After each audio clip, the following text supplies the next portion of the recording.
ராகுல், அருண், சுமித் மூவரும் இணைந்து ஒரு தொழில் தொடங்குறாங்க. ஸோ அந்த தொழிலுக்கு ஒரு குறிப்பிட்ட பணம் இன்வெஸ்ட் பண்ணணும். அதுல ராகுல் அப்படிங்கிறவரு 1/2 பார்ட் அமௌண்ட் அதில் இன்வெஸ்ட் பண்றாரு. அருண் அப்படிங்கிறவரு 1/3 பங்கு அமௌண்ட் அதில் இன்வெஸ்ட் பண்றாரு. மீதிக்கிற அமௌண்ட் ரெஸ்ட் அப்படிங்கிறது மீதிக்கிற அமௌண்ட் சுமித் அப்படிங்கிறவர் இன்வெஸ்ட் பண்றாரு. ஸோ அப்ப ரேஷியோ கேட்கறாங்க. அப்ப 3 பேரும் எந்த ரேஷியோல இன்வெஸ்ட் பண்ணிருப்பாங்க கேட்கறாங்க. ரேஷியோல இந்த மாடல் சம் கேட்டாங்களா, பேசிக்கா நம்ம 1ன்னு வச்சுக்கணும். 1 மைனஸ் இந்த 1/2 பிளஸ் 1/3. ஸோ அதை சால்வ் பண்ணா மீதி அமௌண்ட் எவ்வளோன்னு தெரிஞ்சிடும். ஸோ அப்போ 1 மைனஸ் 2க்கு எல்சிஎம் எடுத்தா 6. 2 எத்தனை டைம் இருக்குன்னா 6 வரும், 3 டைம். அப்போ அந்த 3 மேலே பிரிக்கணும். 3 பிளஸ் அதே மாதிரி 3 எத்தனை டைம் இருக்குன்னா 6 வரும், 2. அப்போ அந்த 2 மேலே பிரிக்கணும்.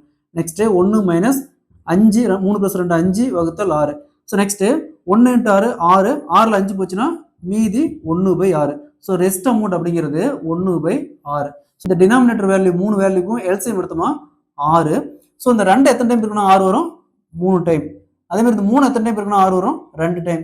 6 எத்தனை டைம் இருக்குன்னா 6 வரும், 1 டைம். ஸோ இந்த விகிதம் பார்த்தோம்னா 3:2:1 ரேஷியோவில் 3 பேர் சேர்ந்து அமௌண்ட் இன்வெஸ்ட் பண்ணியிருப்பாங்க.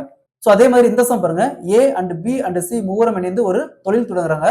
அதில் வரக்கூடிய அமௌண்ட்ல ஏ 1/4 பங்கு அமௌண்ட்டும் பி 1/2 பங்கு அமௌண்ட்டும் மீதிக்கிற அமௌண்ட்டை சி இன்வெஸ்ட் பண்றாரு. ஸோ அப்போ 3 பேரும் என்ன ரேஷியோல இன்வெஸ்ட் பண்ணிருப்பாங்க கேட்கறாங்க. அதே மாதிரி தான் இந்த சம் சால்வ் பண்ணிக்கிற ஆன்சரை கமெண்ட்ல போடுங்க. இந்த சம் சால்வ் பண்ணிட்டவே இந்த மெத்தட்ல சம் எப்படி கேட்டாலும் சரி நீங்க சால்வ் பண்ணிடலாம்.